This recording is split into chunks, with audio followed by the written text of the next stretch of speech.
Wife left me and came back with a baby, begging for a second chance. Am I the asshole for shutting the door in her face? You've heard the phrase, "I never saw it coming," repeatedly? For me, it was precisely that way. I was married to my wife for the entire 4 years that we were together. To be honest, I thought we were doing well. For the most part, I believed that we were in agreement and we had plans and a life plan laid out. The problem is that, at least in my opinion, we both desired children. As soon as we were married, we began to discuss it seriously. She would constantly talk about how she wanted 2 or 3 children, what we would name them, how we would furnish the nursery, and other details. She would even plan this life with our future children while browsing baby gear and clothing online. It kept us connected and was sort of our thing to talk about. Everything appeared ideal, and we were eager to begin this new chapter in our lives together. However, we received some terrible news that left me speechless. We visited a doctor to find out what was wrong after a few months of trying to conceive. To cut a long tale short, it was me.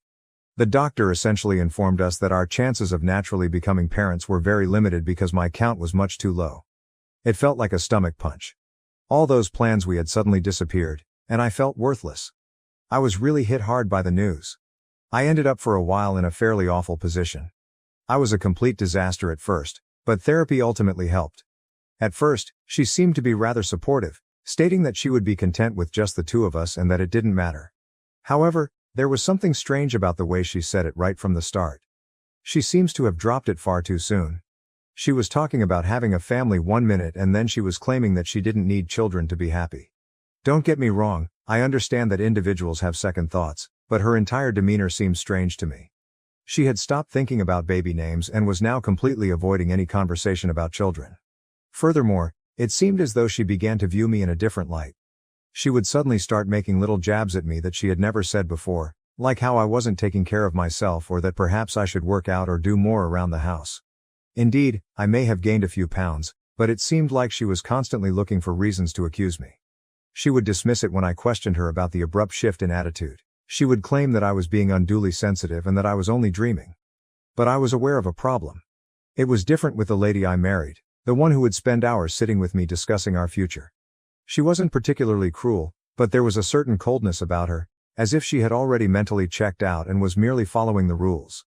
I suppose that as time went on, I began to trust her when she assured me that everything was okay. In order to avoid coming out as needy or insecure, I quit pressing.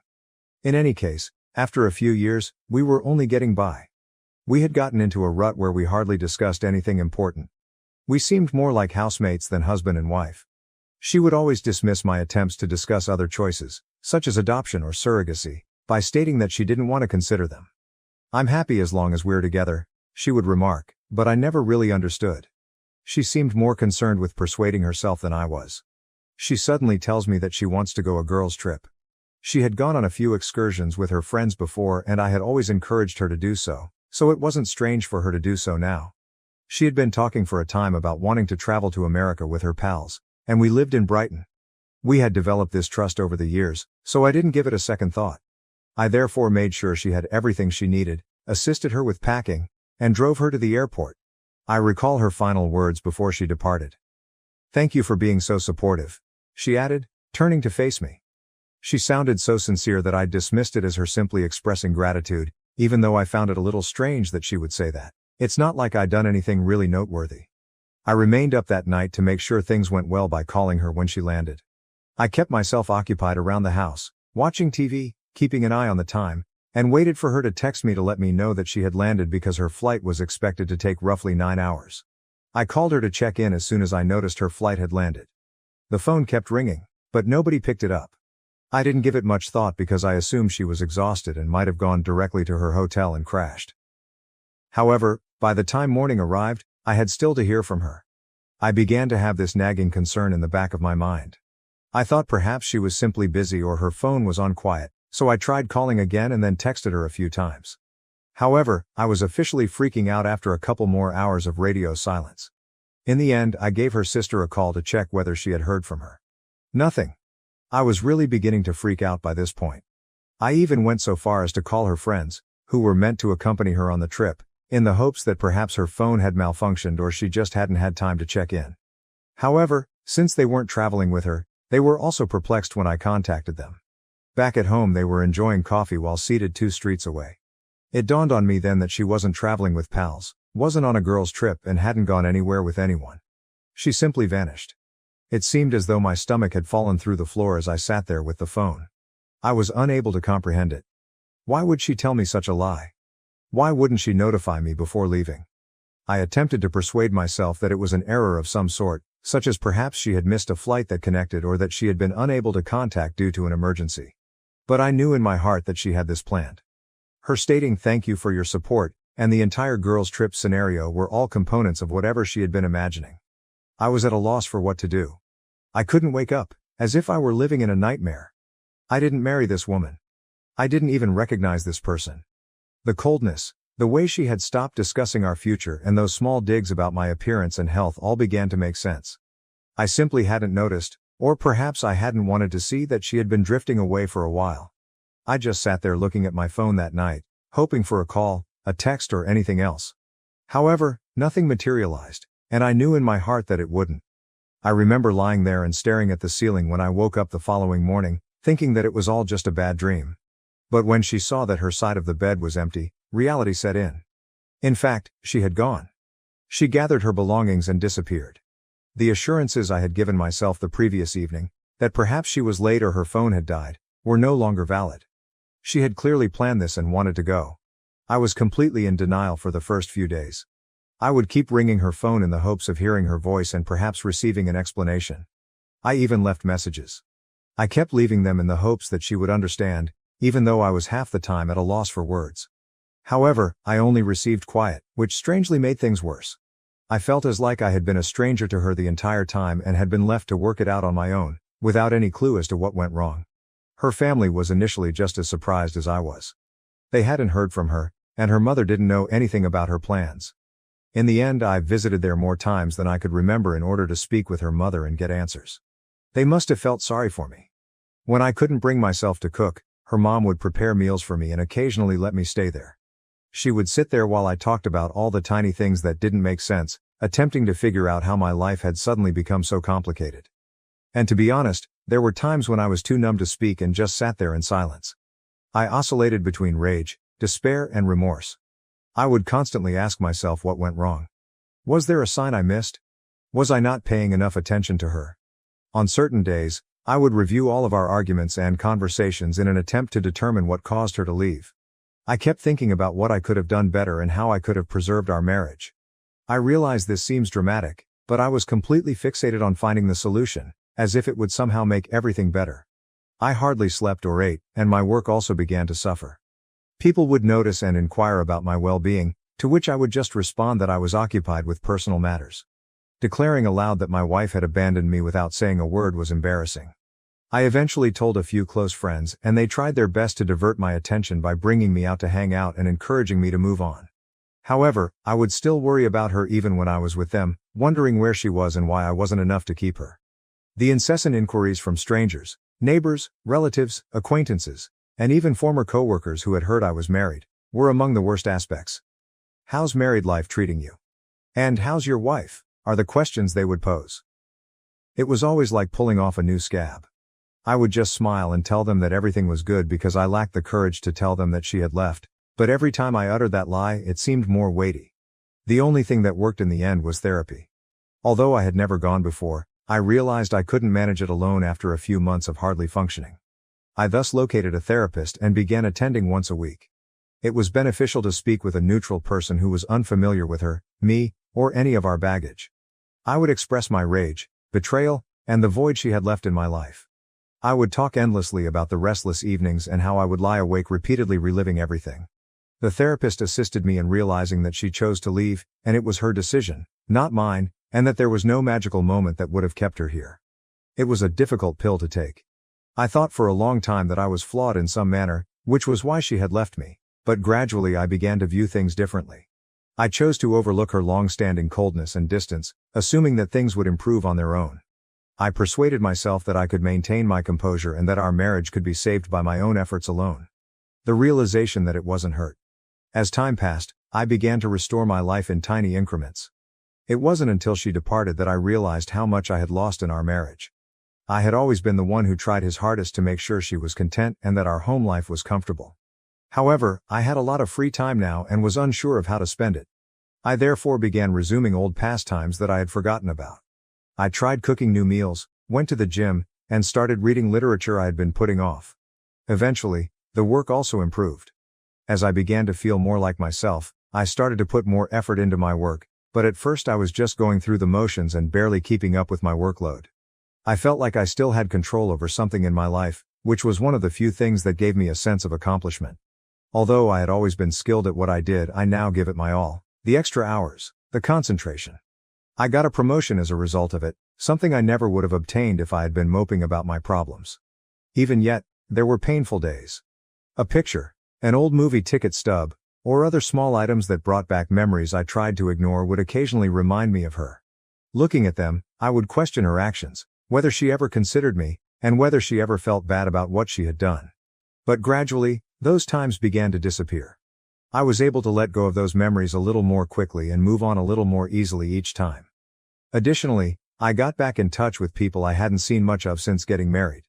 We resumed our activities, including hiking and hitting the golf range, something I hadn't done in years. Having someone by my side who wasn't involved in the mess and could support me in moving on without pulling me back into the agony was a relief. In hindsight, I saw that I invested far too much of myself in that relationship, in being her spouse. I felt like I had lost a significant portion of who I was when she departed, as if she had taken a piece of me with her. But I was rediscovering who I was, piece by piece. Although it wasn't quick or simple, I was making progress. I was finally able to see someone who wasn't defined by her past actions when I looked in the mirror at the conclusion of that year. I wasn't just the man whose wife had abandoned him. I had rebuilt, I had survived, and I was stronger now. I felt as like I could truly live my life without her shadow looming over me for the first time in years. To be honest, I took pride in that. I believed I had moved on from everything. After all that chaos, life had at last begun to seem normal again. Or as close to normal as it could be. My work was going really well, my friends kept me occupied, and I had my routine down pat. Even my daily thoughts about her had stopped. Even while I still occasionally had flashbacks to odd memories, it wasn't as frequent as it used to be, when she was somehow involved in every part of my existence. She was therefore the last person I expected to see standing there when someone knocked on my door one Saturday morning. But there she was with a baby at my doorway. I went cold. It was like witnessing a ghost, and for a moment my brain simply stopped functioning. Though perhaps a touch worn down, she still had her typical appearance. She looked at me as if she genuinely believed that I would be delighted to see her. And yes, it really got to me because I had assumed I was no longer interested. As it happens, meeting her again evoked many feelings I had previously suppressed. At first, I just stood there and stared without saying anything. She asked, "Can I come in?" With no embarrassment after grinning at me as if nothing had happened. The nerve. Really, she just shows up here as if I should be welcoming her back with open arms after everything she's done. However, I maintained my composure and assured her, "No, you can stay there and explain." I didn't want her in my home, bringing all the craziness back into the one area I'd created for me. Despite her somewhat disoriented appearance, she remained in her spot and began telling her story. "I know this might come as a shock, but I wanted to come back and explain everything," she said. She even had a hopeful expression on her face, as though she really thought I would be willing to listen to her. I was tempted to just close the door and laugh in her face, but I was too intrigued. I was curious about the reason behind her disappearance and what she had come up with. She continued by explaining that she had erred in leaving and that she had come to the realization that she had lost the greatest thing that had ever occurred to her, not my words, but hers. She claimed to have thought a lot and to have finally realized what was important in life after having this child. After years of ignoring me, it seemed that what mattered most was unexpectedly knocking on my door. "This is our second chance," she remarked, glancing down at the infant. What I was hearing about our second chance was unbelievable. It sounded like we would just pick up where we left off, with this child acting as some sort of miraculous reset button. I was furious on the inside, but I attempted to maintain a neutral appearance. She continued by claiming she wanted us to be a family once more and that although she had made a horrible mistake, we could now start over as just the three of us. The one question that has been bothering me ever since she arrived was finally asked. "What made you go?" I tried to speak as steadily as I could, but I wasn't sure how much longer I could contain myself. Now that she was here, I needed to hear it from her since I had tortured myself with all the possibilities for years in an attempt to comprehend. After hesitating and glancing down at her feet as if embarrassed, she finally told me the truth, or at least what I thought it was. She acknowledged that she left because she wanted a child and had found someone who could provide one for her because I couldn't. She honestly stated it as if it were insignificant, as though she hadn't destroyed my life, and as though I should just nod and take it as gospel. She clarified that although the man she had left didn't stay, she had already given birth and knew she wanted me back by that point. As simple as that. Easy. I paused to think about what she was saying. Here she was confessing that she had left me, fled with a man, and had his child, and now expecting me to accept it, as if I would simply forgive and move on. You went, met someone else, and had his baby, and now you think you can return and act as if nothing happened? I asked her. She broke down in tears and apologized for her terrible error. However, I was completely unmoved by that. She kept talking about how she knew we were meant to be together and that I was the person she really loved. To be honest, maintaining a straight face was difficult. She sounded so naive that I was shocked. Her expression was one of desperation, not love, and I could see it. She then attempted to guilt-trip me by talking endlessly about how difficult it had been for her to be a single mother. In fact, she attempted to paint herself as the victim in all of this, acting as though her decisions hadn't brought her to this point. She assured me she was prepared to work things out this time and that she wanted my help. I couldn't stop wondering, who does she think I am? I listened to it all as I stood there, but I had had enough. I told her bluntly, you have to live with the decision you made a long time ago. Here, there is no second chance. She appeared astonished, as if she had never even imagined that I would say no. As if she truly believed she could simply saunter back into my life because it would suit her. She became irate just when I thought she would finally understand and depart. She became angry with me, accusing me of selfishness and demanding that I give her another chance to make amends. She said that she could have taken half of everything and divorced me at that time if she had so desired. She even had the audacity to remark that the house should still belong to her. I felt a feeling of relief as I realized that I was now seeing her for who she truly was, as if her true colors were being revealed in front of me. I didn't raise my voice or quarrel with her. We're done, I simply remarked, glancing at her. You finally have the life you've always desired. I no longer have responsibility for this. I cut off any last statements she might have had by closing the door in her face. I was struck with a peculiar sense of serenity as I stood there and heard her muffled screaming coming from the other side of the door. She might shout, knock, weep, anything. However, I knew I would never allow her to return. The woman I had married and loved was no longer with me. This stranger, who believed she could pick up the pieces whenever it was convenient for her, took her position. Feeling lighter than I have in years, I moved away from the door and took a seat. I believed that was it after I shut the door behind her. I assumed she would understand and simply walk away. Instead though, she began pounding on the door and shouting various things. The nerve seemed unbelievable to me. She had the gall to stand there and insist that I listen to her while I was in the one place that was truly mine, the only place I had been able to recover from the disaster she had left me in. I initially considered ignoring it and letting her scream till she became weary. But then I started to wonder. I was curious to know what kinds of excuses she would offer this time. In order to let her know that I was paying attention, I slightly opened the door, but not enough to let her in. She appeared to be astonished that I hadn't given her the response she desired, as if she had just been slapped across the face. As if we were having a typical argument and not coping with her abandonment, she began a lengthy monologue in which she expressed her willingness to forgive me for closing the door on her and her want to start over. She went on and on about how if we both worked hard we could work things out. I was unable to contain my laughter at that moment. I actually laughed because this woman had more nerve than I had ever seen. When I did that, she appeared enraged, as if I should feel guilty for not paying attention to her. You left, I informed her. You tossed everything away while you had the chance. I won't just act as though nothing occurred just because you want to. She began repeating things like, you don't understand how hard it was for me. As her cheeks flushed. She continued by talking about how she had been so lost after leaving and how she had discovered her error too late. However, I didn't believe it. I informed her that she had taken the decision to leave. She had plotted it, made up a falsehood about it, and then carried it out. Now her remorse meant nothing. She lost her temper at that point. Her entire tone shifted. She stopped the melancholy, repentant act and began to attack me, accusing me of unfairness and lacking the grace to give her another chance. In fact, she dared to declare, I could have taken everything from you back then if I'd wanted to. I could have stolen half of your possessions. I simply stood in awe. This woman, who had abandoned me without saying anything, now believed she should be compensated in some way for not attempting to defraud me, as if she should be commended for not being as awful as she could have been. I said to her, What the heck? Should I feel thankful that you simply left me without taking anything with you? She looked at me with a mixture of fury and another emotion on her face, possibly desperation or remorse, but to be honest, I didn't give a damn by then. I had just finished. That was where all the years I had spent questioning myself, feeling bad, and wondering if I was somehow to blame for her leaving vanished. I felt as though the burden I had been bearing was finally lifted when I saw her for who she truly was. But she wasn't finished. She began to pace my porch while complaining that I would regret not giving her another chance and that I would never find someone like her. In fact, by refusing to take her back, she attempted to make me feel as though I was the one who was missing out. It was strange. As if I should be pleading with her to stay.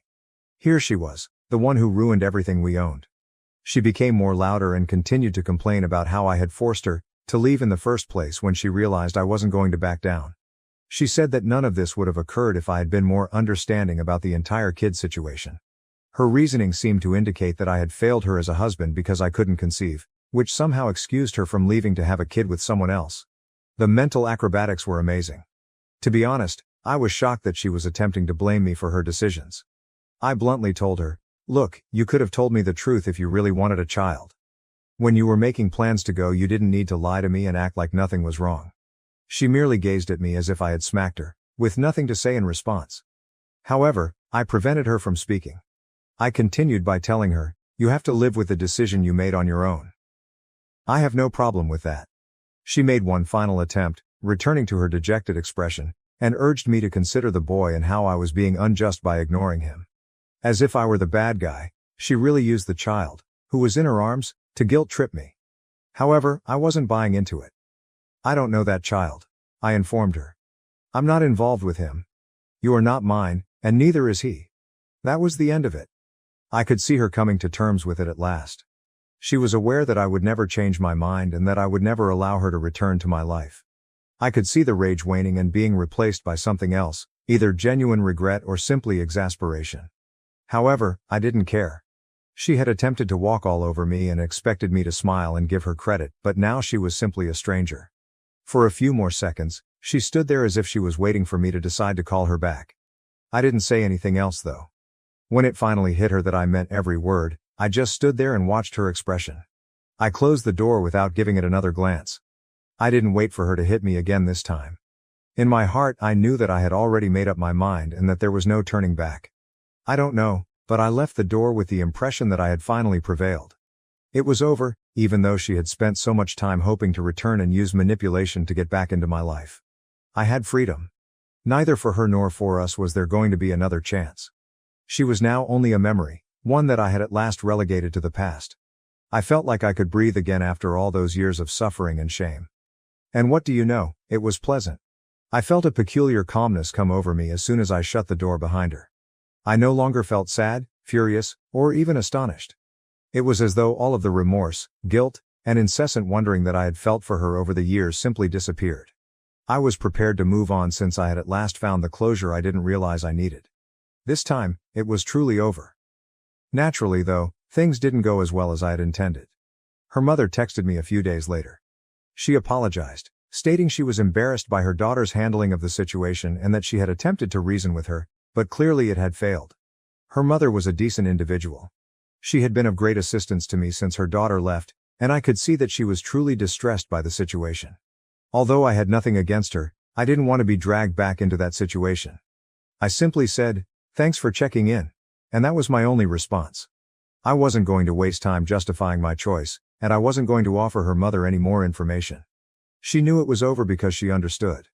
I learned tidbits over the course of the following few weeks via social media and mutual connections. She had apparently returned to living with her parents, and things weren't going well. The father of the child, the man she had left me for, had nothing to do with it. He had bailed out totally. She was left to figure things out on her own because, apparently, he hadn't committed to the long term. Few individuals were eager to help because she had essentially burned every bridge. Her former friends, who had supported me when she first vanished, didn't feel sorry for her. They weren't eager to get drawn back into her drama because they had all moved on. You can't hold them responsible. Her parents weren't too happy either. They didn't have enough money to sustain her and the child. I was aware of this since her father called me shortly after her mother texted me. Curiosity overcame me and I nearly didn't respond. He mentioned that they were having financial difficulties and implied that perhaps I could be of some assistance. He was courteous but straightforward. He continued talking about the infant and how difficult things were for them, saying, "We know you cared about her once." I listened courteously, but I couldn't help but giggle a little, not aloud but you get the idea, when he began to explain that his daughter only needed a little help to get back on her feet.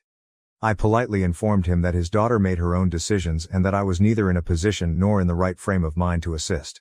Since he didn't pursue it further, I believe he understood the message. Her pals, whom I hadn't spoken to in years, began contacting me the next thing I knew. Some attempted to use the guilt angle, claiming that she was going through a difficult moment and that perhaps I could find it in my heart to give her another chance. She even had the audacity to say that the child needed a father figure and that I shouldn't allow my resentment stand in the way of my efforts to assist him. However, I refused to back down. I refused to allow anyone make me feel guilty for making my own decision at last. I had given that woman all I had after years of feeling inadequate, and she had tossed it all away. Instead of relying on me to save her, she should at least take responsibility for her decisions. The calls and messages gradually decreased in volume before ceasing completely. Everyone seemed to realize at last that I was serious, that I had moved on, and that I would not get ensnared again. That's when the true calm arrived. For the first time in years, my life seemed calm and normal. I had my friends, my job, and my routines. I had rebuilt my life on my own terms, so it wasn't a fancy, glamorous one, but it was mine. The irony is that I once again began to discover joy in the small things, which I had not given much thought to when I was married. I would read novels I had been meaning to read for years, cook my own food and take walks. It felt good to be free, and I understood that I could live my life as I pleased without anyone's approval. I wasn't always concerned about other people's happiness or approval, for once. I felt as though I had gradually regained my life. I occasionally encountered someone who knew us both, and they would inquire, "Hey, what happened with her?" I would shift the topic and respond in a succinct, courteous manner. I simply didn't want to keep going back to a chapter that was so obviously over. It wasn't that I was concealing anything. I had finally mastered the skill of leaving her in the past. When I last heard from her, things weren't going well. She was still jumping between her parents' house and friends' sofas after her welcome, and she was having trouble keeping a job. Every now and then, people I hardly spoke to would message me to say she was approaching everybody who would listen to seek for assistance. A few of them even implied that she hoped I might reconsider and decide to play father to her child after all. However, that was not going to occur. I had invested too much time and effort into regaining my life to ever consider taking that route once more. Simply because things didn't go as planned, I wasn't going to be her safety net or the person who picks up the pieces. Nothing was going to pull me back into that chapter. I was finished. Ultimately, I believe I received the necessary closure. She was now coping with the repercussions of her decisions. And me? It was the first time since the day she departed that I felt completely, truly free. I had had enough of her looming over my life. I was happy that I had moved on. Not in a grand theatrical sense, but quietly, contented. And what do you know? That was sufficient. I sincerely appreciate you staying until the very end. Please remember to like, share and subscribe if you truly enjoy our videos. Enjoy your wonderful day. Thank you for watching. If you haven't subscribed yet, please do so and hit the notification bell to stay updated with more shocking real-life stories happening around you. My stepbrother insisted that I leave the house during my stepfather's burial, believing it was his. Until the will revealed otherwise. 38-year-old Jake never imagined I would be getting ready for the burial of my stepfather. Memories sweep back like a tidal wave as I sit here organizing old pictures and planning. Death seems to cause one to consider a lifetime of events, both positive and negative. At 9 years old, my mother Sarah married Richard, my stepfather. The wedding day seems to me like yesterday.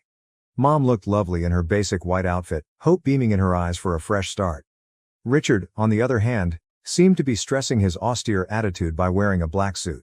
Even on what ought to have been a happy occasion, he insisted on a solemn demeanor that I would come to know all too well over the years. Richard was a rigid man right from the beginning. Particularly when he turned to face me, he always seemed to be permanently frowning. Often I questioned whether he simply had the means to relate to a child who wasn't his own or if he harbored resentment at having to assume the position of stepfather. Growing up with Richard was not easy. From my grades to my wardrobe to even how I handled my fork at meals, he attacked everything I did. "You need to work harder, or this cruel world will chew you up and spit you out," he said almost daily. Looking back, I wonder if Dad was attempting to equip me for life in his own flawed manner.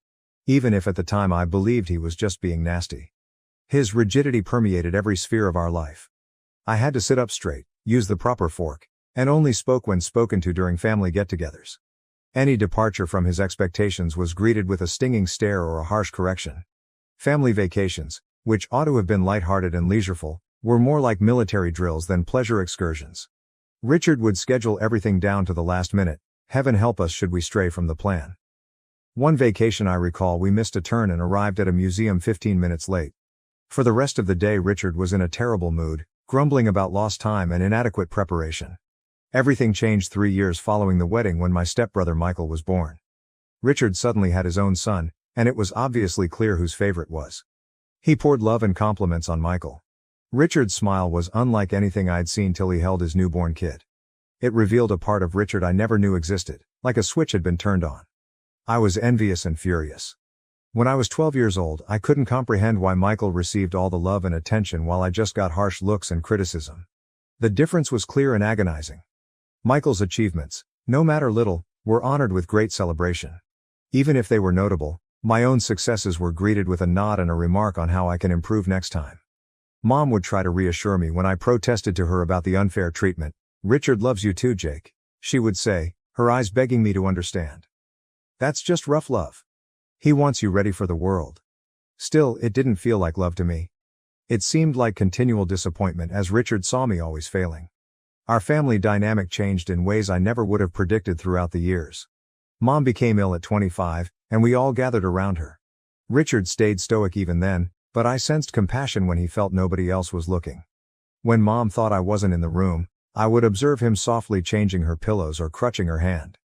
It was the first time I understood that Richard's lack of affection could have been more a result of his personal constraints than of his sentiments for us.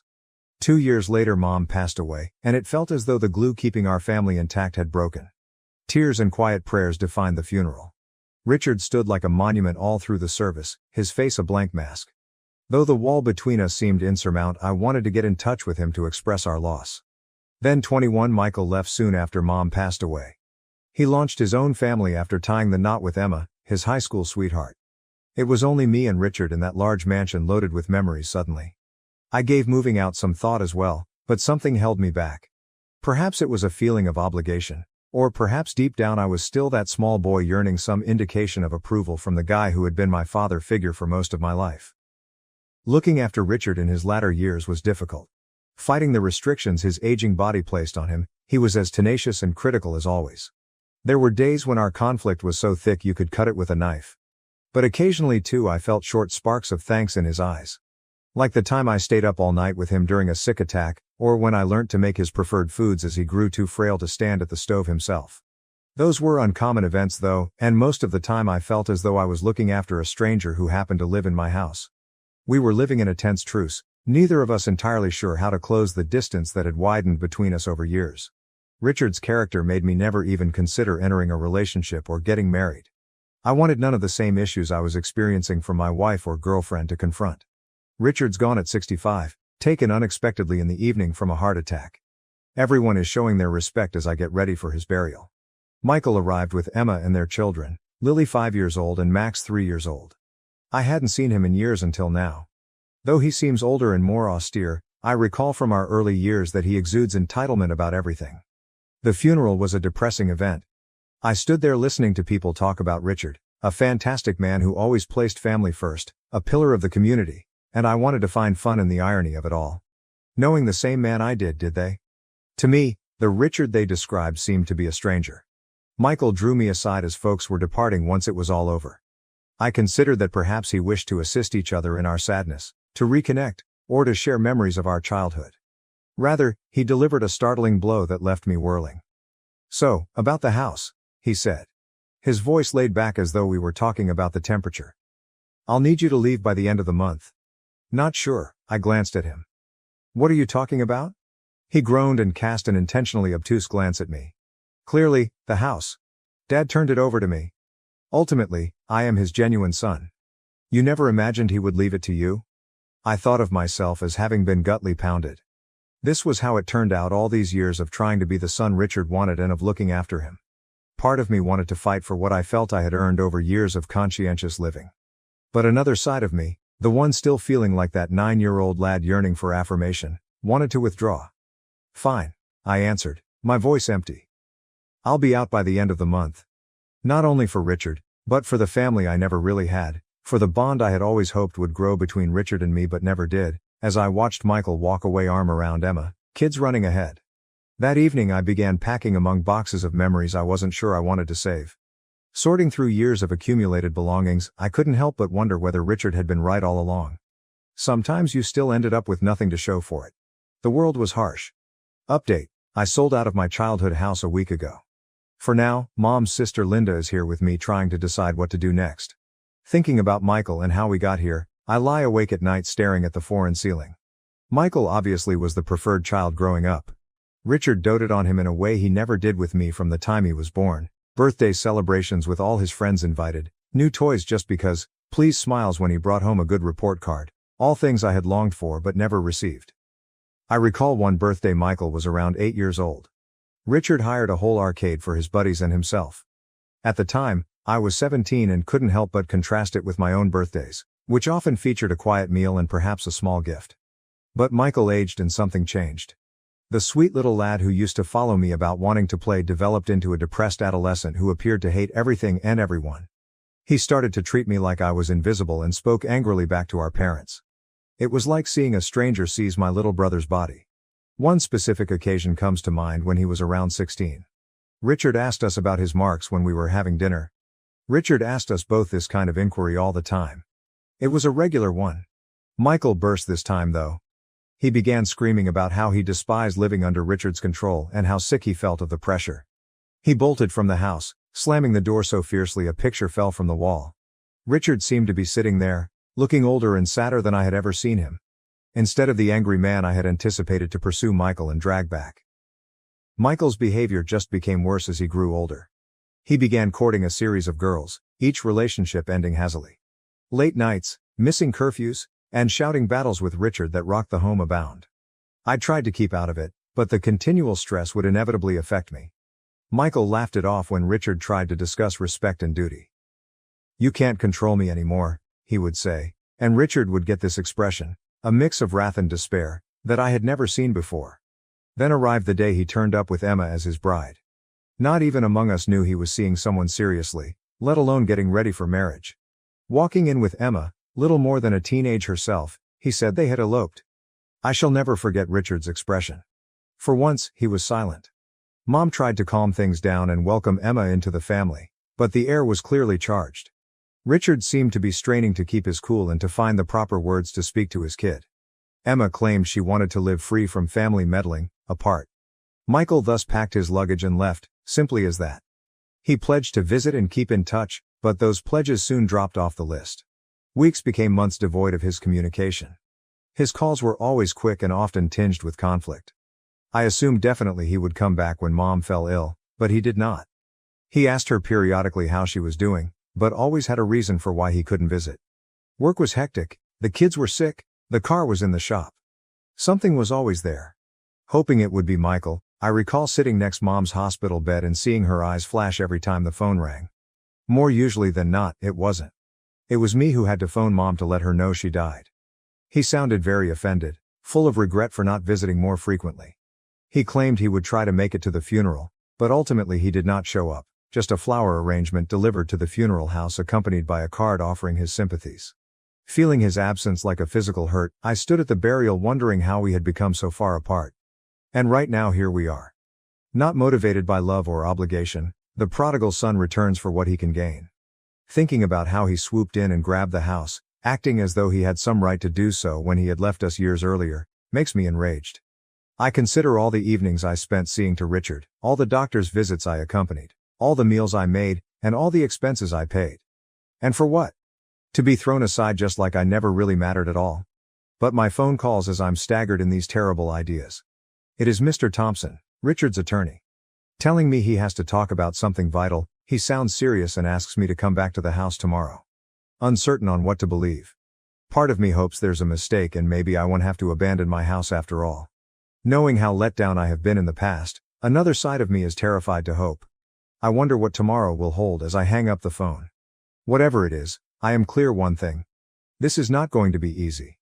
I toss and turn the remainder of the night, my head ablaze with possibilities. Something so crucial that Mr. Thompson had to see me personally. Richard left something for me after all. Is it conceivable? Alternatively, is this only another letdown in a long run of disappointments? Feeling like a stranger, I stood before my childhood house the next day. To my astonishment, Michael's car was also in the driveway already. Breathing deeply, I entered. The familiar creak of the front door sent a pulse through me. Sitting at the dining room table, Mr. Thompson had a stack of documents before him. There were Michael and Emma as well, clearly agitated. With his demeanor unreadable, the attorney motioned for me to sit down. Seated, well aware of the tension in the room. "Thank you all for coming," he said with a firm businesslike voice. "I know this is a tough period, but there are some crucial issues about Richard's will we should talk about." Michael slanted forward, a smug grin on his face. "Let's wrap this up. I would want to start right away as I have plans for this home." Mr. Thompson cleared his throat, seeming uncomfortable. "We should really talk about that. Richard's will states that Jake has been left the house and in fact all of his possessions." The room went still for a time. I felt as though I couldn't breathe. Had I heard him precisely? After all these years of believing I was never good enough, Richard had left everything to me. The first to react was Michael. "What?" he yelled, leaping to his feet so fast his chair dropped backwards. "That's not possible. Real son of his father is me. He wouldn't hand everything to Jake." Mr. Thompson stayed cool under Michael's rage. "I'm rather worried it's rather obvious. Richard's will specifically says that Jake is to inherit all of his possessions, including the house, his savings, and his personal items." What I was hearing defied belief. It seemed illogical. Those years of criticism, of feeling as though I could never measure up, and now this. Michael was pacing now, his face flushed with rage. "This is nuts. When he composed this, he must have been insane. I'll dispute it. I'll bring this before court." Mr. Thompson gave a headshake. "That is not what I would counsel. Richard prepared this will rather carefully. He included a letter outlining his choice and had it attested and notarized. Challenging effectively would be quite difficult." Michael turned to face me, his eyes flaming with resentment. "You did this, did not you? You somehow twisted him against me." Still in disbelief personally, I raised my hands. "About any of this I knew nothing. I assumed he was forwarding everything to you." Before things could get much more heated, Mr. Thompson stepped in. "If I may, I think Richard's letter might help to clarify his choice." Pulling out an envelope, he started to read. To his sons, "Should you be reading this, I am gone. Though I hope I can clarify, I know your two may find my choice shocking. I have made lots of mistakes over my life. Among my largest was not treating both of my sons equally in terms of love. I expected too much from Jake, was too demanding, never showed enough affection. And I treated Michael too kindly. I never set appropriate limits or imparted any lessons of value. As I considered my life in my last years, I came to see something crucial. A real son is defined by behavior rather than blood. And in that sense, Jake behaved as a real son ought to. He stayed with me through trying circumstances and looked after me even when I didn't deserve it. All the traits I attempted to teach but failed to show myself, patience, kindness and responsibility, he exhibited. I am so leaving everything to him, not as a punishment to Michael but rather as a tribute to the kid who really embodied the ideals I cherish. I hope you both have the compassion to see and pardon the errors of an elderly guy." The room went still once Mr. Thompson closed his book. Tears came to me, a lifetime of feelings rising inside me. All those years I felt Richard didn't care, that he considered me a disappointment. But he had been observing, noting, valuing in his own unique sense. Michael froze momentarily, his face a mask of shock and rage. Then he silently seized Emma's hand, rushed out, slammed the door behind him. His automobile started up and ran out of the driveway. The last act of disobedience was a tire screech. Turning to me, Mr. Thompson wore a gentle grin. "I know this is a lot to absorb, Jake," he continued. "Richard expressed his preferences quite precisely. He wished for you a safe future free from financial concerns." I nodded, still not sure I understood exactly what had transpired. "Thank you," I managed to say. "I need some time to consider all this." Mr. Thompson stopped as he neatly folded his documents. "There is still one more item. Your stepfather left you a personal note as well. You read it in private?" he questioned. He gave me an envelope with my name written in Richard's recognizable handwriting on it. I took it knowing that within our words I had waited a lifetime to hear with shaky hands. I sat by myself in the quiet house flipping the envelope in my hands after Mr. Thompson departed. At last I plucked the will to open it and read. Jake dear, though I know I've never been excellent at communicating my emotions, hopefully this letter will help to offset some of my faults. I'm glad of the man you have evolved into. Though I failed as a parent, I had a challenging upbringing and never taught appropriate affectionate behavior. I reasoned that the best way to equip you for life was to be rigorous and challenge you. I regret the suffering I caused you. Now I understand I was mistaken. Particularly in these last several years, your compassion and commitment have shown me what actual strength and integrity look like. You now more than ever reflect the guy I always dreamed you would be. I apologize for not telling you these things when I was living. With my last wishes and this letter, maybe, you will have some peace and protection. Remember yourself, son. You are deserving of all the joy available. Love, Richard. Tears came down my face as I closed the book. All those years of feeling inadequate, of thinking Richard didn't care, and now this was overpowering. Over the next days I battled to make sense of everything. Once a cause of stress and bad memories, the house felt different now. It belonged to me, in a deeper sense as much as legally. It was evidence of Richard's affection, sincere if spoken too late. Michael hasn't gotten in touch since he departed that day. Not sure whether he will. Though I know it will take time, part of me hopes we can reconcile someday. The pain is still raw, and our distance seems more than it did years ago. I have given family, the complexity of love and the numerous ways people show it a lot of thought. Though often harsh, Richard's love was sincere. It was flawed. In his own sense, he was working to equip me for life and build my resilience. Though I wish he could have discovered a softer approach, I now better understand him. Regarding inheritance, it goes beyond just money and real estate. One has responsibility. Richard trusted me to continue on his legacy and to live the ideals he loved. Although it's a difficult work, I'm resolved to meet expectations. I have chosen to create a scholarship fund in Richard's name from a portion of the bequest. It's for children from difficult situations so they may have the education and chances they might otherwise miss. Taking the teachings he imparted on me and paying them forward seems like the proper approach to honor his memory. I'm still trying to make sense of everything as I sit here now in the house that turned unexpectedly into mine. Fathers and sons have a complex relationship marked by frequently unsaid feelings and misunderstandings. Richard and I never had the relationship I wanted when he was alive, but his last act has given me an opportunity to better know him, to see the love always there, buried under the surface.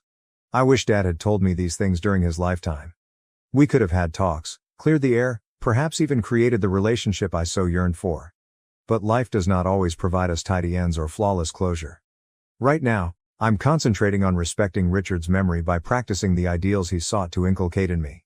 Work hard, be conscientious, and most importantly, love those who matter. I'm glad to be carrying on a legacy. Looking ahead, I experience a range of emotions: sadness for what was lost, thankfulness for what I have, and hope for what is to come. Richard's unexpected legacy has given me a fresh perspective of family, love and forgiveness in addition to financial stability. Though I never expected it, this is a new chapter in my life and I am ready to face it, bearing with me the lessons of the past and hope for a better future. That might ultimately be the best inheritance of all. Thank you for watching. If you haven't subscribed yet, please do so and hit the notification bell to stay updated with more shocking real-life stories happening around you. My fiancée left me for my brother on our wedding day, with my parents' full support. Now, she sought help against her husband's controlling behavior. I, 35 million, had the most terrible day of my life 2 years ago. An hour prior to our wedding, my fiancée, Alexandra, 32 degrees Fahrenheit, called to inform me that she was unable to proceed. The actual bombshell? Behind my back, she had been seeing my brother Nathan, 40 million, and our parents had even supported their relationship. Have you ever watched a movie where everything seems to be going well until it all goes wrong? My life was like that. I was making good money as a senior software developer at a rapidly expanding computer business, had recently purchased a home in a desirable Boston suburb, and was getting married to the woman I believed to be my true love. Over the course of 5 years, Alex and I had planned our future, built a life together, and I thought we were in agreement on everything. Alex was a marketing executive representing her company when I first met her at a tech convention. She was intelligent, driven, and had a knack of making every space she entered seem brighter. Our mutual passion for independent video games and esoteric science fiction films made us click right away. We conversed for 6 hours on our first date, until the restaurant staff essentially had to eject us. In retrospect, I can see all the red flags I ignored because I was so enamored with her. Her treatment of service staff ought to have been the first warning sign. On the surface, she was always courteous, but her tone was tinged with contempt. Then there were the smaller lies, which were initially little ones, such as claiming to be out with friends when she was actually working late. She had an amazing capacity to make everything about her needs, never apologized when she damaged my feelings, and persisted on getting what she wanted. However, I dismissed it all by reminding myself that relationships necessitate compromise and that no one is flawless. My family's dynamics ought to have been an additional red flag. I work as an IT professional and I'm doing okay, nothing great. In contrast, my brother Nathan is the perfect child who is incapable of doing anything wrong. He is a successful businessman who, after graduating from college, founded his own IT company, which by his early 30s had grown to be worth millions of dollars. Why can't you be more like Nathan? Or, Nathan would have done it this way, were common refrains when I was growing up. My parents, who are both in their 60s, never attempted to conceal their partiality. I recall a Christmas when I was 15 years old. My parents' old coffee machine was breaking, so I spent the entire year saving money to get them a really excellent one. After arriving late for Christmas dinner, Nathan gave them an envelope and declared that he had purchased a cruise for them. They spent the remainder of the evening savoring cruise brochures while my meticulously wrapped coffee machine sat forgotten beneath the tree. That was only one of many examples. Every move I made was questioned because it wasn't what Nathan would have done, and every accomplishment I made was evaluated against his success. I should have seen Alex's eyes light up when Nathan told her about his business endeavors when I first introduced her to my family. I should have seen how she progressively began to get closer to him during family get-togethers and how their discussions seemed to become more in-depth and personal. However, I was too preoccupied with organizing the wedding and envisioning our future together to notice it. Like all previous important days, the wedding day began as usual. I felt both anxious and eager. Alex had fallen in love with the gorgeous vineyard location we had selected, which was outside the city and offered a breathtaking view of the mountains. The flowers, the music, and the meticulously prepared meal that had taken months to perfect were all ready. My phone rang that morning while I was standing in my hotel room, fiddling with my tie for the 100th time. Alex informed me she couldn't marry me in a chilly, almost clinical voice. Then the actual bombshell arrived. Nathan was her genuine love. She sounded no apologies. She merely stated that she needed to follow her intuition. As she described how she and Nathan had been dating for months, I stood there with my hands shaking so much that I could not hold the phone. She hoped that one day I would comprehend that they had attempted, but were unable, to fight their emotions. The worst part is that I found out my folks already knew when I arrived at the location to handle the repercussions. That morning, Nathan had informed them. They were too busy attempting to manage the situation, to spare me disgrace to warn me. With the bold suggestion that perhaps it was best, my mother Catherine, 62 degrees Fahrenheit, said, "You wouldn't want to marry someone who doesn't love you." My father simply nodded, more concerned with the opinions of their golf club acquaintances than with his son's struggles. The hours that followed were a haze of cancelled merchants, perplexed patrons, and pitying glances. While I sat in a back room, still wearing my wedding suit, trying to comprehend how my entire life had fallen apart in one morning, my best man attempted to take care of the practical details. My parents informed me that there had been an unfortunate situation, and the wedding had been cancelled after some guests had already come, all dressed to the nines. I didn't realize the full scope of their betrayal until months later. I learned that my parents had actively pushed Alex to leave me for Nathan through a mutual acquaintance. They had assured her that she would have a better life with Nathan and that she was too good for me, promising to provide for her financially if she decided to choose him over me. For months, they had been planning this behind my back while grinning at me and assisting with the wedding preparations. The buddy shared with me text conversations in which my mother set up accidental meetings between Nathan and Alex, giving them chances to hang out. Alex had been informed by my mother that Nathan had always harbored feelings for her and that they would be a better fit. Knowing how significant Alex's career goals were, my parents even offered to help her launch her own marketing consultancy if she decided to go with Nathan. I walked away from everything that day. I moved to a distant state, quit my job, and stopped communicating with my family. I updated my email, my phone number, everything. I couldn't bear to live in the house I had purchased with all the memories, so I let the bank foreclose on it. The awkward interactions with mutual acquaintances who were at a loss for words and the pitying glances from coworkers who had been invited to the wedding were too much for me to bear. My therapist, whom I began seeing to cope with the trauma of it all, was the only one I continued to communicate with. She assisted me in realizing that what I had gone through was a significant betrayal by everyone who was meant to love and care for me, not just a failed relationship. We unraveled how my parents' partiality had influenced my relationships and sense of self as we worked through the years of family dynamics that had brought us to this place. Although they haven't been easy, the last 2 years have been essential. I rented a modest apartment in a peaceful area, got a new job at another computer business in Denver, and began gradually re-establishing my life. Through a local hiking group, I gained new friends who welcomed me for who I am now and didn't know anything about my background. I began meditation, worked on my mental health, and discovered how to be content on my own. I even hesitantly resumed dating. Just casual dinners and coffee meetings, nothing serious. Every date made it clearer to me that Alex's behavior and the toxic relationships in my family were more important than my personal value. I discovered how to follow my gut and recognize warning signs in others rather than justifying them. I poured myself into new tasks at work, which led to a promotion and the appreciation of my coworkers. For the first time in my life, Nathan's accomplishments were not being used to gauge my own. I could just produce my best job and be myself, and that would be plenty. My newfound acquaintances appreciated me for who I am, not for what they believed I ought to be. I believed that chapter of my life was finally over. I had a good group of friends, was doing well at work, and was even considering purchasing a home once more. Without the looming specter of my family's expectations, I had established a new life for myself, one that was based on my own terms. Then Alex arrived at my door last week. First update. Last week, I nearly didn't recognize Alex when I opened my door and saw her standing there. I had lost the slick, self-assured marketing executive I had known. Someone who appeared to have not slept well in weeks took her place. Her once flawless makeup was unable to cover up the heavy circles under her eyes, and her fancy attire had been swapped out for a simple sweater and trousers. When I allowed her in, she was trembling, not from the chilly Denver night, but from what I soon discovered to be ongoing anxiety. She told me everything while we sat in my living room, which is where I've been reconstructing my life for the past 2 years.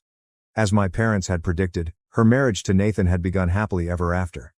He lavished her with costly presents, helped her launch her own marketing firm, and purchased her a home in Boston's most affluent neighborhood. However, the dream soon became a nightmare.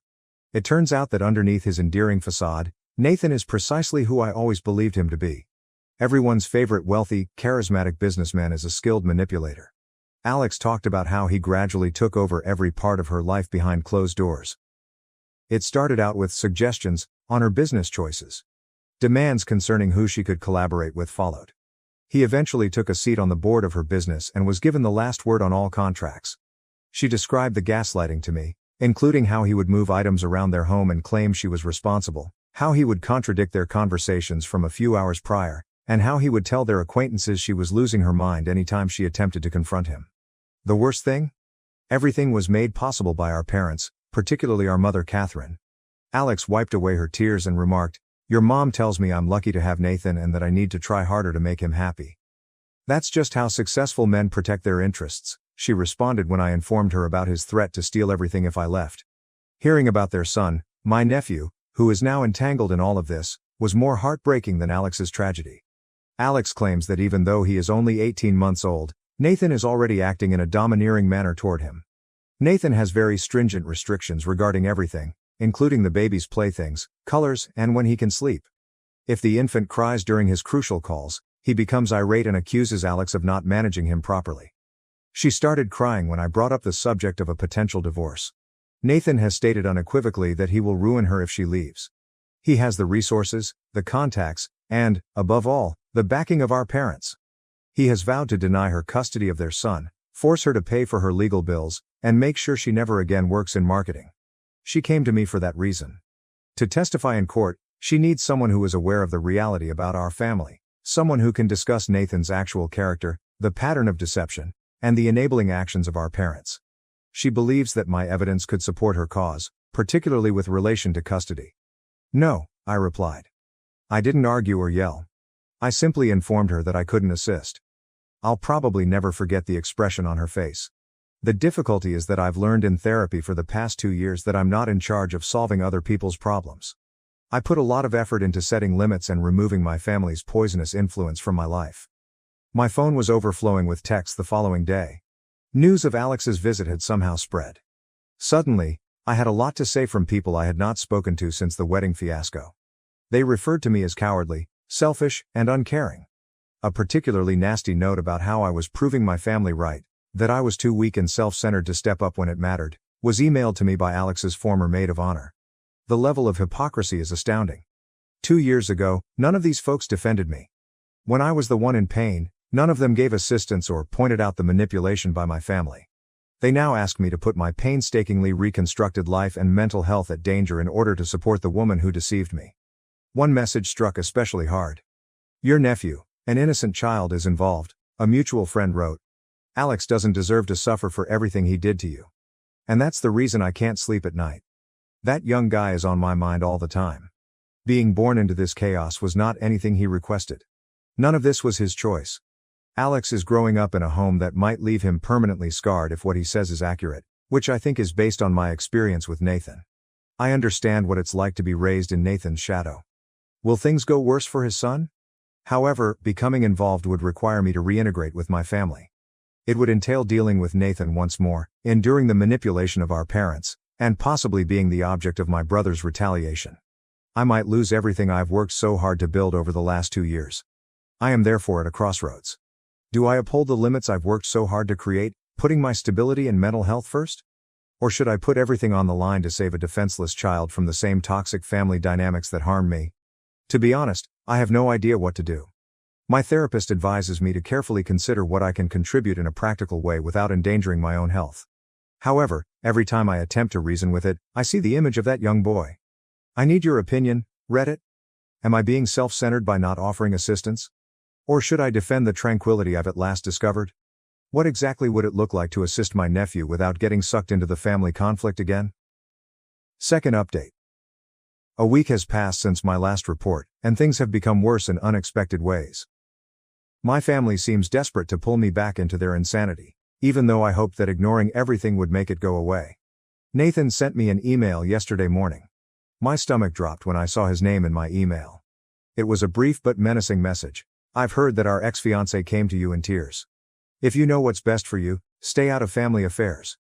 It's been 2 years since you were involved, don't change anything. For a long time, I stared at those words, feeling a mixture of sorrow and, shockingly, fury. The ostensibly wealthy and successful brother is threatening his own sibling because he fears losing power. If it weren't so depressing, the irony would be funny. However, Nathan wasn't the only one who chose to end the 2-year silence. I was at work when our mother, Catherine, called. Some part of me still freezes when I see Mom on my caller ID, even if I should have ignored it. The same tone Mother used to try to control me as a child, her voice sounded sickly sweet. Without even saying hello, she began. Sweetheart, I know Alex came to see you. You must realize that although she is going through a tough moment, it does not imply that she is thinking rationally. Nathan is making every effort to be a decent father and spouse. She changed her strategy when I didn't answer. Your brother's company is currently at a pivotal moment. Everything he's built might be destroyed by this divorce foolishness. He deserves better from his own brother, don't you think? I was able to find my voice at last. As if I were entitled to better treatment from my own family. There was an overwhelming quiet on the other end. The guilt trip followed. What's best for both of our guys has always been our goal. Families must keep together even though parents make errors.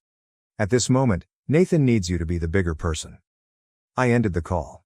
My phone began to vibrate with texts from members of my extended family a few minutes later. Catherine had apparently rallied the whole family. After the wedding fiasco, my aunts, uncles and cousins, people who hadn't bothered to check on me, became quite worried about family unity. A cousin wrote, "Neither of your parents is growing any younger. Do you want them to worry about raising their grandchild in a dysfunctional household for the rest of their lives?" Another message was sent. "True men don't harbor resentment. Be the larger person."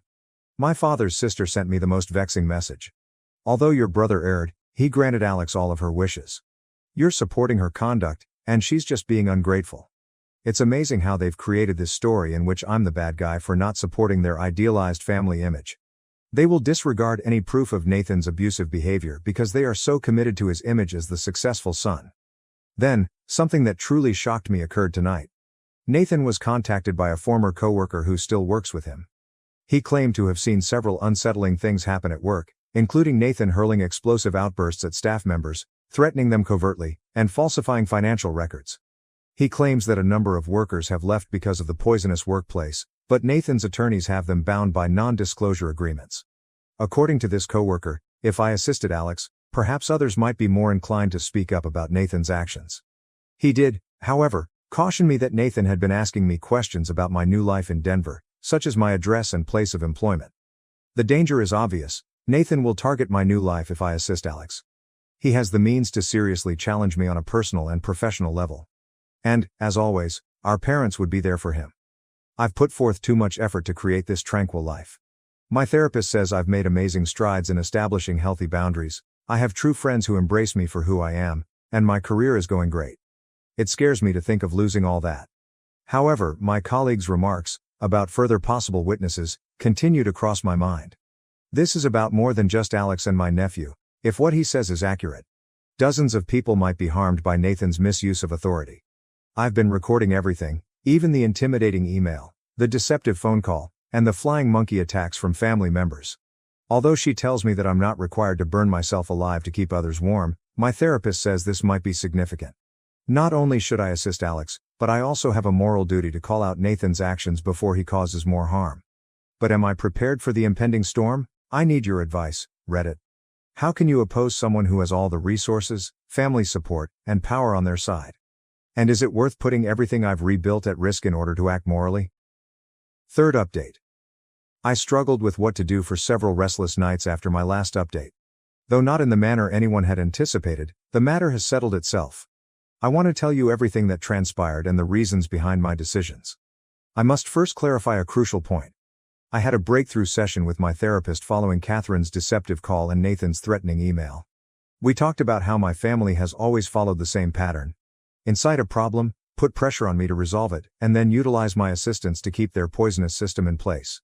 She made it clear to me that getting directly involved would only make this cycle worse. But she also made a very important point. There are ways to help that don't involve me re-engaging with my family's manipulation or sacrificing my mental health. That's when I decided what to do. I sent Child Protective Services a thorough anonymous report. I didn't make this choice lightly.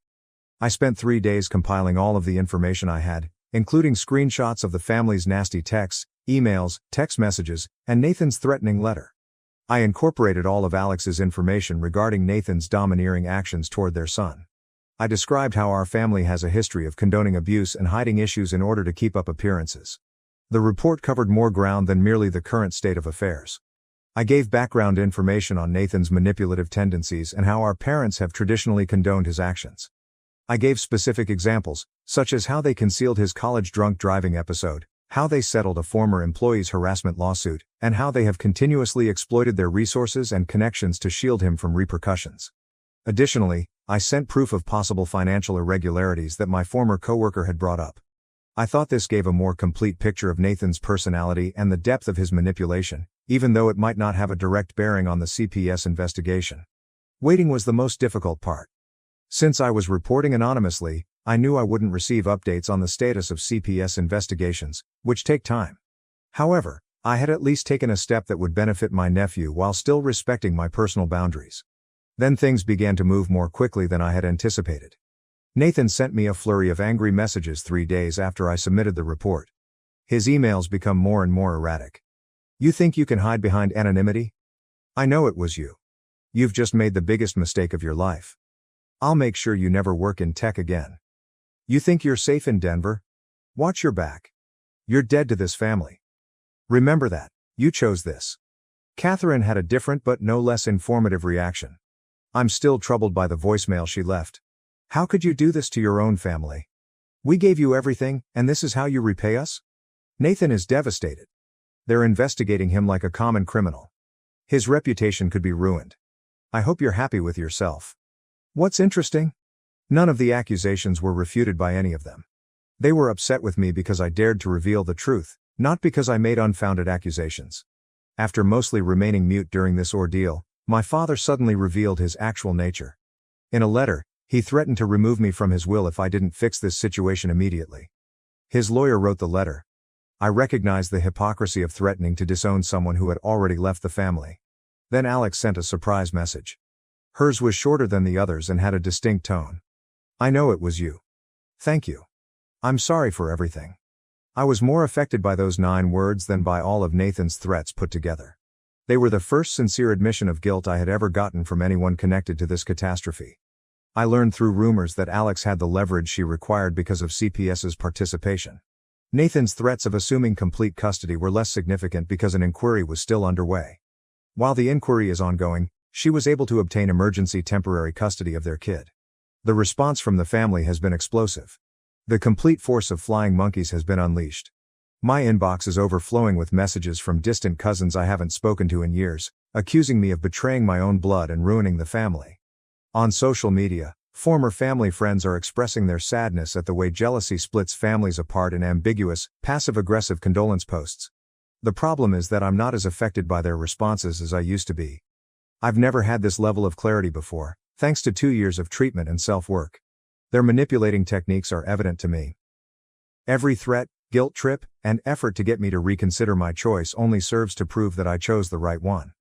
My family is upset because I refuse to fulfill my designated part in their dysfunction, not because I have harmed them, my therapist pointed out. I violated the pattern they have been using for decades by opting to safeguard my nephew through legitimate procedures instead of taking part in their cover-up. The fallout has been dramatic but illuminating. I've had to react to the circumstance by taking a number of measures. To make sure they were aware of any threats, I first alerted the security people at my employer about the probable harassment. In order to safeguard myself against any possible reprisals, I also started working with a lawyer. I've had to keep my social media presence totally secret and bolster my personal security measures because of the situation. I didn't want to perform these actions, but they were essential for my security and comfort. But I've also received unanticipated help. A number of cousins who had previously remained silent have privately expressed their pride in me for confronting the family. I've received calls from 2 of Nathan's former workers who want to provide statements in favor of Alex. After hearing the whole story, even some old friends who had previously condemned my choice have changed their minds. Above all, I am comfortable with my choice. Yes, there may be repercussions. Nathan may attempt to undermine my career. The family may actually carry out their threats. However, I'm not basing my decisions on my fear of their reactions for the first time in my life. You're missing the point. Whoever messaged me and said that I'm taking the coward's way out by reporting anonymously rather than going up to Nathan personally. This has nothing to do with conflict or retaliation. It was about figuring out how to support them without putting my own mental health at risk or being entangled in their poisonous relationship again. I have no idea what will occur next. Custody disputes can last many months or even years, and CPS investigations can take many different paths. However, I am aware that I upheld my personal boundaries while doing everything I could to protect an innocent youngster. I discovered a technique to assist without having to burn myself alive to keep others warm. Thank you to everyone who has been reading this narrative and giving guidance. I learned from your encouragement that sometimes doing the right thing doesn't mean being the most dramatic or combative. Sometimes it comes down to figuring out how to protect yourself while yet bringing about change. Keep in mind that you don't have to choose between defending yourself and assisting others if you find yourself in a similar circumstance. Even if it isn't immediately apparent, there is frequently a middle ground. Furthermore, just because you were born into poisonous family systems doesn't mean you have to keep them up. Let me conclude by saying, I believe that the worst thing that could happen to me was losing my fiancé to my brother 2 years ago. I now see that it served as the wake-up call I needed to escape a dysfunctional family structure. Your lowest point can occasionally serve as the starting point for a better existence. My last update will be this one. I believe I made the proper decision for myself and my nephew, regardless of what occurs next. Thank you for watching. If you haven't subscribed yet, please do so and hit the notification bell to stay updated with more shocking real-life stories happening around you. My fiancé cheated and said I'd never find someone like her. A year later, I'm dating a model who had a crush on me since high school. So, when going around Reddit the other day, I came across this post about a guy whose girlfriend was cheating on him and didn't care. She was absolutely honest about it, as if it were no big deal. It was insane, and it made me think about my ex-girlfriend. I haven't told many people about this incident, mostly because it's long and, well, it was unpleasant at the time. But after reading that post, I thought, what the heck, I might as well give it a chance. Keep in mind that this occurred approximately 2 years ago. I met my ex, let's call her Chloe, through a dating app. It wasn't one of those applications seeking a quick hookup. It was one of the more serious ones, with people reportedly hoping for a relationship. Anyway, at the time, I was 33 and she was 30. We matched, chatted, and there was an instant connection. It's difficult to explain, but we just understood each other. We shared the same sense of humor, interests, and could talk for hours without becoming bored. It was very refreshing. After a few weeks of online and phone conversations, I eventually invited her out on an actual date. I was a little nervous, to be honest, because she was so lovely. I mean, breathtakingly stunning. I am not suggesting I am a troll or anything. I think I'm a decent-looking guy, but she was clearly in a different league. I remember thinking at the time that I probably wouldn't be looking for anything serious with her because, girls like that usually have a lot of options. I did not want to have my heart broken. Being with someone who is overly attractive is a strange problem, I know, but it can provide its own set of challenges. Anyway, she agreed to the date, and we had a great time. It just validated everything I felt during our internet conversations. We started seeing each other more frequently after that, and it became formal very quickly. One thing that was continually on my mind was how much attention she received from other men. She would tell me about it occasionally, even when we were together. A guy would shamelessly hit on her in front of me, or she'd receive messages from guys via social media. At first, I wasn't concerned by it. I trusted her. I got the impression that she wasn't interested in anyone else and was truly interested in me.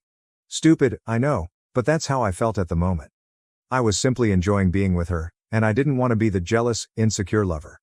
Things were going great, really great, except for one tiny item that kept lingering in my mind.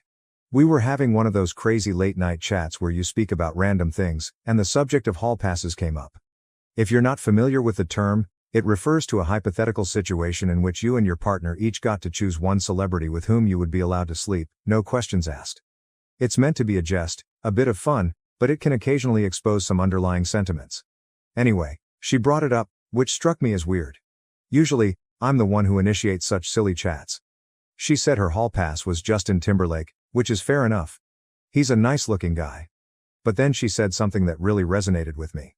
She added, "I don't think there are many celebrities who would say no to me," with a slight smirk, as if she was entirely serious. Now, I knew she was beautiful, I had always known that, but hearing her say it in that way simply rubbed me wrong. She seemed to be accepting that she could have pretty much any guy she wanted, which made me uneasy. It seemed out of character for her too. Despite her outward appearance, she had always been quite approachable. It just felt arrogant. It made me feel uneasy. I said nothing at the moment. I just laughed it off and we went on to the next issue. But the comment persisted in the back of my mind. I kept thinking about it throughout the next few days. The feeling vanished, and things returned to normal, but I never forgot about it. The shift in her behavior, things were going really well for a while after the hall pass chat, but then I noticed a shift in her behavior. It was faint at first, but as time passed, it grew increasingly clear. She began arriving home later than usual. Normally, she'd arrive home from work about 6 p.m., but she began arriving at 7 p.m., maybe 7:30, or even later. And what were the arguments she gave? They were basically lame excuses. She'd say things like, "Oh, I just lost track of time," or "I ran into a friend and we chatted for a bit." It was strange because she used to be so thorough about her day. If she was late due to work, she'd tell me everything, what project she was working on, who she spoke with, and so on. Now, it was simply these vague, meaningless reasons. On top of that, she became quite irritable. If I inquired why she was late, she would snap at me. She'd become defensive, claiming I was being overly controlling or that I didn't trust her. I didn't want to fight, so I usually backed away. I am not a confrontational person, especially when someone is already in a foul attitude. However, the late nights persisted, as did the nebulous reasons. My suspicion began to deepen. It was like a small voice in the back of my head saying, "Something's not right here." I tried to ignore it, but it became increasingly difficult. Confrontations and denials. Finally, I asked her if there was anything wrong. I said, "Is everything okay? You seem different lately?" She denied it, of course. She responded, "No, everything's fine. I'm just stressed with work." The usual. I wanted to believe her. I actually did. A few days passed, and the same things happened. I couldn't keep it in anymore. I informed her again that her behavior was unusual and that I was concerned. This time, she appeared to understand what I was saying. In reality, she apologized, claiming that it was all due to stress and exhaustion and insisting that it was nothing personal. I got what she was saying. But I couldn't get myself to believe it. The fake explanations after that chat, things appeared to improve, at least on the surface. She was more receptive and conversational. When she got home late, she'd tell me stories about what she'd been doing. But they simply felt hollow. There was something about the way she told them, the lack of information, the avoidance of eye contact, that didn't feel right. I remember one particular night. She arrived home late and told me a story about running into an old coworker and having drinks with him. And I knew she was lying. It was like a light bulb went out in my head. I can't describe it, but I received the overpowering impression that she was hiding something really important. And that's when the thought occurred to me. She was having an affair. It wasn't just a minor issue or misunderstanding. This was a full-blown affair. I knew I couldn't simply let it go. I couldn't pretend everything was fine. I needed to discover the truth, one way or another. Her conduct had shifted dramatically from the woman I first met. It was impossible to ignore. This was not the person I had fell for before. Something was clearly wrong, and I was determined to find out what it was. The plan. Okay, I'm sitting there, convinced that my girlfriend is cheating on me. My initial thought was, I need to check her phone. I mean, that's where all the proof should be, right? Text messages, emails, social media, everything. But I quickly knew it wouldn't work. First and foremost, she was always on her phone, making it very impossible to take it away long enough to conduct a thorough search. Even if I did comprehend it, I'm not exactly a tech expert. I wouldn't know where or what to look for, and she'd probably removed anything damning anyhow. Plus, I needed proof. I didn't want to locate a questionable text message and then confront her with it. I wanted to catch her in the act, to know without a doubt. So I decided to take a different way. Hire a private investigator. Yeah, I understand. It seems like something out of a film, but I was desperate. I needed the truth. And I wanted someone who knew what they were doing to guide me to it. I wanted to know who this guy was and where they were meeting. I conducted a Google search for private investigators in my area and discovered one with positive reviews. I contacted them up and scheduled a meeting. I remember being quite scared when I walked into their office. It seemed like I was accepting defeat. I sat down with the investigator, a guy who appeared to have seen it all before, and told him everything. I recounted the entire event, from the hallway conversation to the late nights and lame explanations. It took a while, but he just listened calmly and nodded. He made no judgments about me. He did not make me feel foolish. He was just listening. Then he stated he'd seen this type of thing 100 times before. He preferred to do surveillance for 2 weeks because her late nights were variable, but this would be somewhat costly. We ultimately agreed on 10 days. I gave him all of her contact information, including her phone number, email address, and where she worked. Before I departed, he told me not to contact him until the 10 days were up, unless it was an emergency. It'll be difficult, he told me, but you need to let me do my job. I agreed. I knew it would be torment, but I had to believe him. The longest 10 days of my life. These 10 days were among the longest of my life.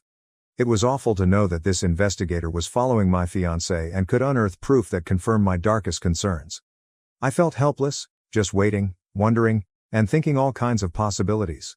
It was difficult to focus on anything else. Work was a nightmare. I could not sleep. I barely ate. And the worst part? Throughout the 10 days, she consistently arrived home late. 3 times, she arrived home after 9 p.m., using the same tired, pathetic justifications. Oh, I had last-minute plans with some friends. Traffic was terrible. She had no idea that every time she said those things, it further confirmed my suspicions that she was lying. Each time she was late, I thought, okay, this is it? This is when the investigator will catch her. It simply offered him more opportunities to get the evidence I required. The truth comes out. Finally, the 10-day period ended.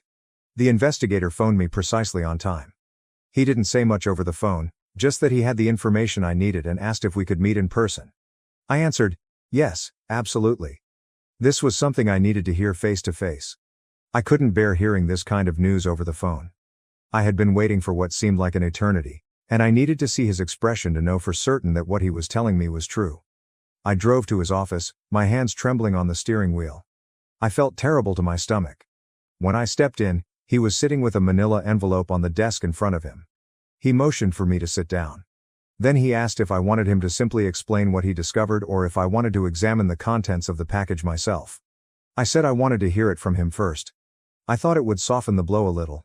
In my brain, I compared it to walking in on your partner cheating and having a moment to brace yourself before the gut punch. He took a big breath and replied, "Your suspicions were correct." Just like that. There's no avoiding the issue. There's no sugarcoating it.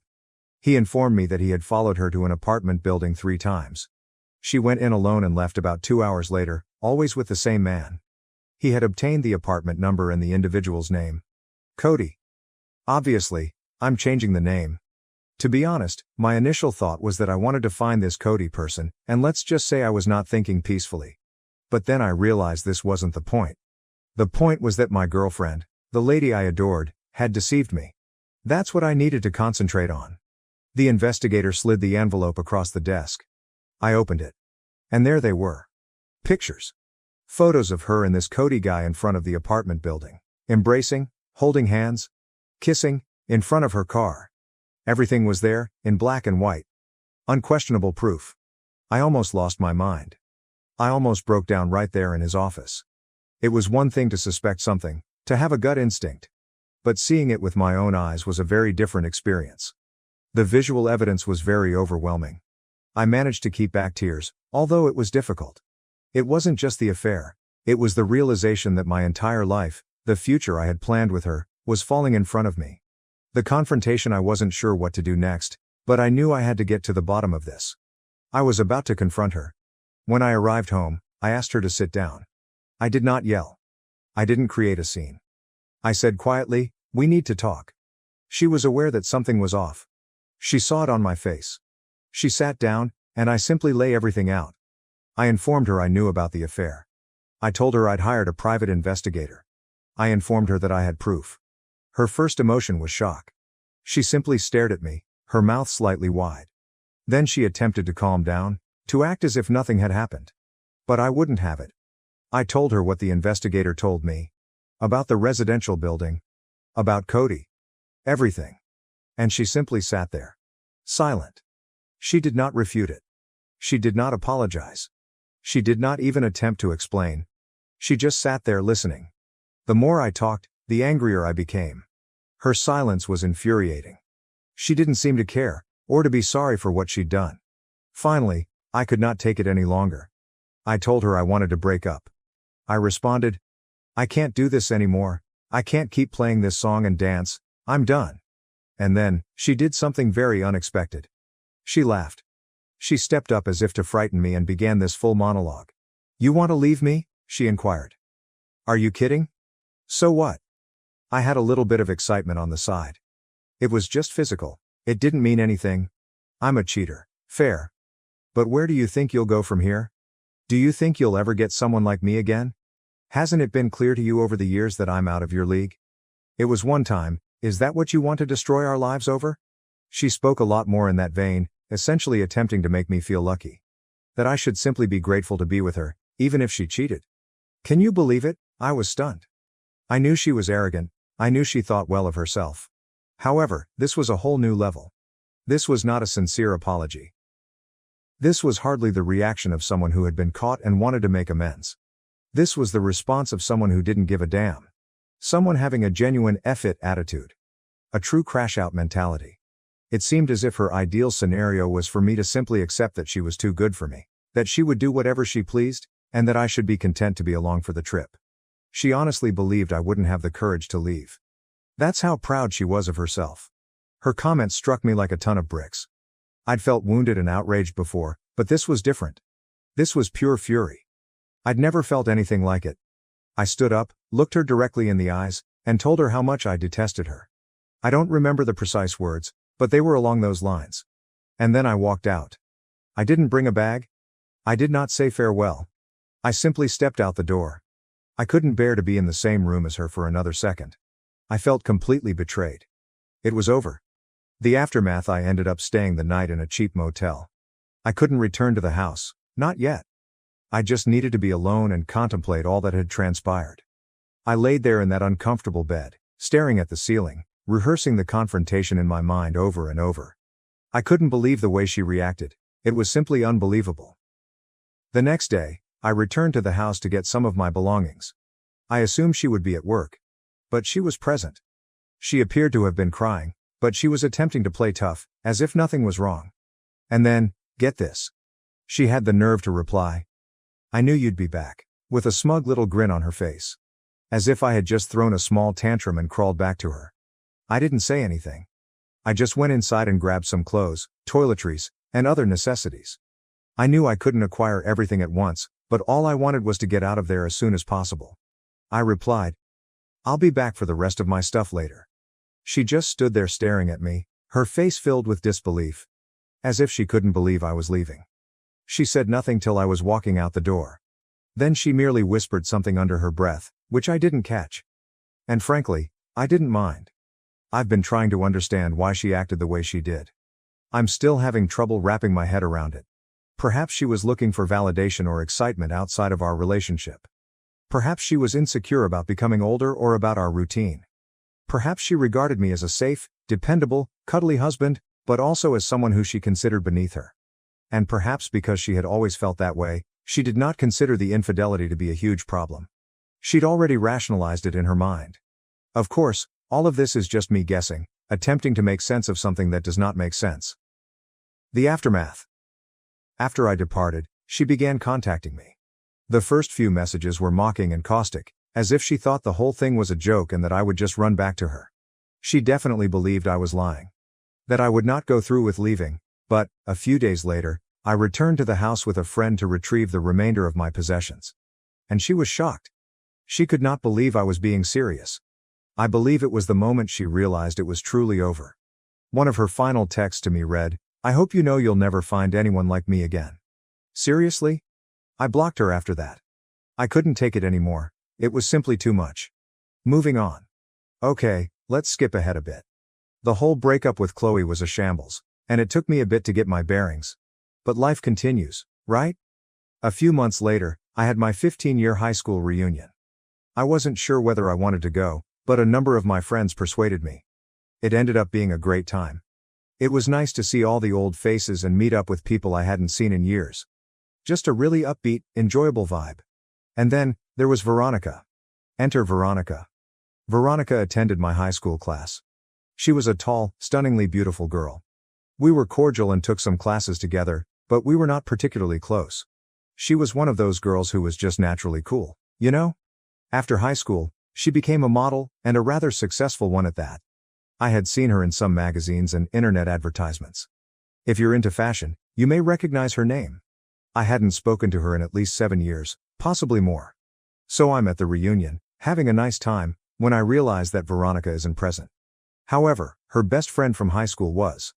They were still really close, which I thought was fantastic. It demonstrated that Veronica had not changed much despite her success.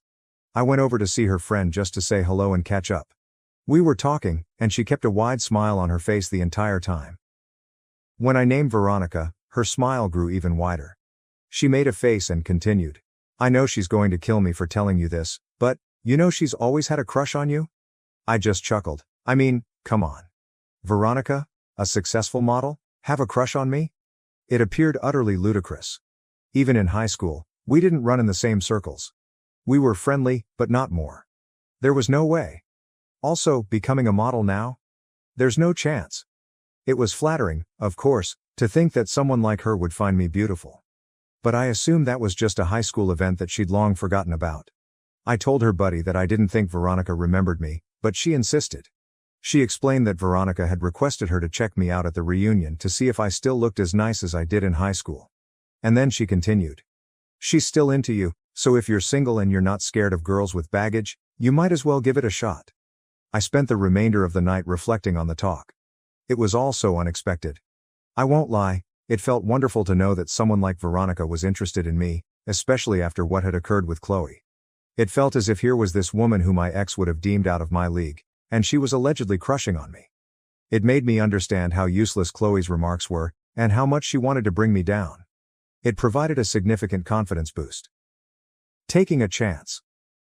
Following the reconnection, I decided to take a chance. I figured, what could I lose? I decided to contact Veronica online, as the kids say. I found her on Instagram and messaged her. I also informed Veronica's friend that I was going to message her in case she did not check her direct messages from people she did not follow. I did not want my message to be lost in the mix. And then I waited. And waited. And waited. I waited 5 days and heard nothing. I'd completely forgotten about it, to be honest. I believed she was probably busy, or that her buddy had exaggerated things. I wasn't too concerned about it. But, ultimately, she replied. And her message was quite enthusiastic. She wrote, "Oh my gosh, Keith, it's been so long. Now, I've heard that the more letters a woman repeats in her text to you, the more she likes you. I'm not sure if it is accurate, but it felt like a good sign."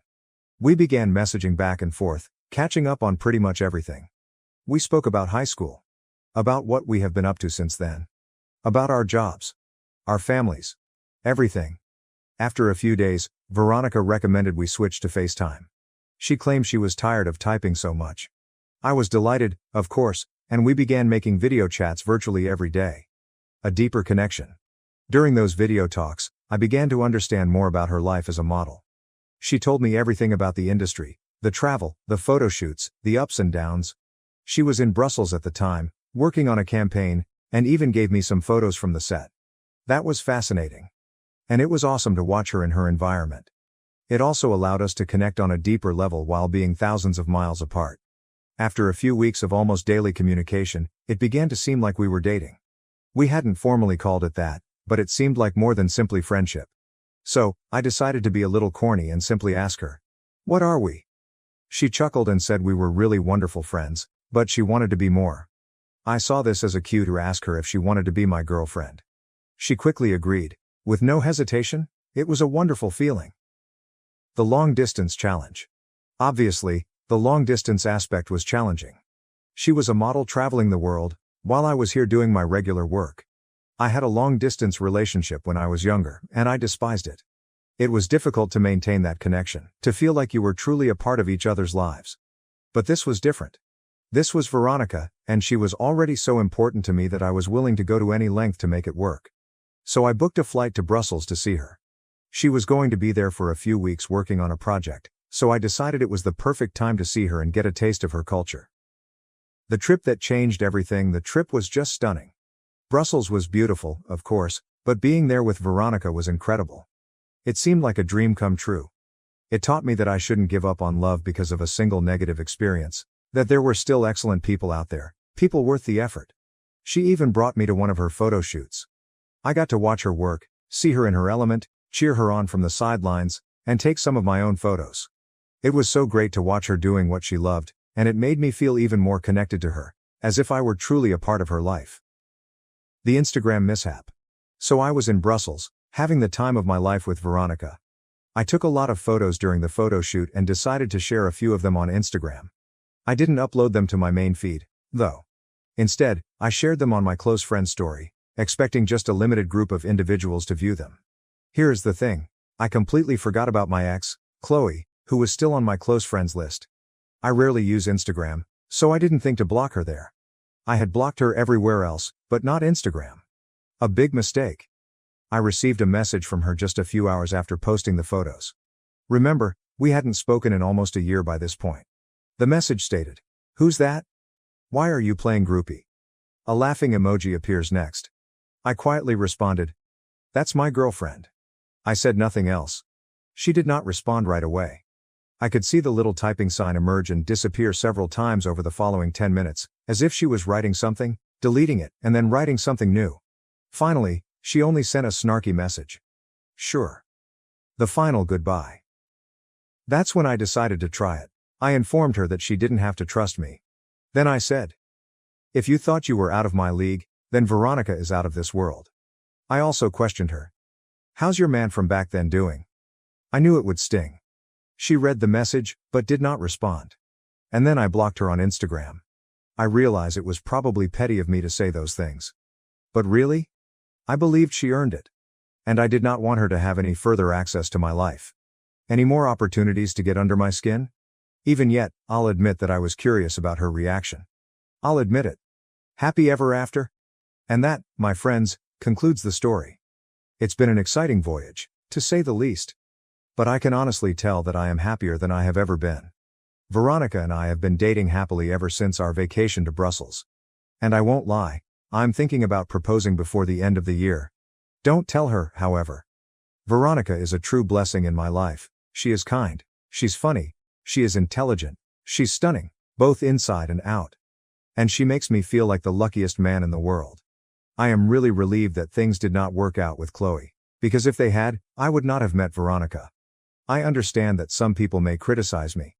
Could respond, "Oh, he's just with her because she's a model." Thus, long distance never works. But I don't care. I refuse to let anyone's criticism spoil my relationship with Veronica. She is great, and I'm quite thrilled. If things don't work out, you may come back here and tell me I told you so. But God knows, I don't see me penning another piece here. So, that's it. That is my story. It's a story of treachery, heartbreak, and eventually finding love and happiness in the most unexpected places. Thank you for listening. Reading, I suppose. Thank you for watching. If you haven't subscribed yet, please do so and hit the notification bell to stay updated with more shocking real-life stories happening around you.